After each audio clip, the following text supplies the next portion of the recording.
আমার যে নির্বাচনী ইশতেহার আছে সেটা সাভার এবং আশুলিয়াবাসী তাদের যে নিত্যদিনের প্রতিদিনের সমস্যা সেগুলোকে সমাধানের প্রস্তাবনা হিসেবেই আমার নির্বাচনী প্রস্তাবনা নির্বাচনী ইশতেহার আমি হাজির করেছি, যেখানে আমি শ্রমিকদের একটা দাবি আছে যাদের সাভার সরকারি হাসপাতাল করার, এবং আরও দাবি রয়েছে যে আমাদের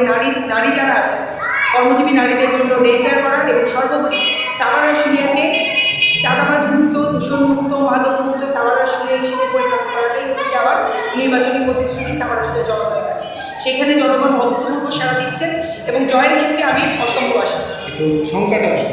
এবং সংখ্যা অবশ্যই আছে নির্বাচনের আগের যে 48 ঘন্টা, এই 48 ঘন্টায় আসলে নির্ধারিত হবে যে নির্বাচনটি কেমন হবে। সেই ক্ষেত্রে মনে করছি এবং আশা করছি যে সংশ্লিষ্ট সরকারি মহল তারা প্রয়োজনীয় পদক্ষেপ নেবেন এবং তারা প্রয়োজনীয় ব্যবস্থা নেবেন নির্বাচন যেন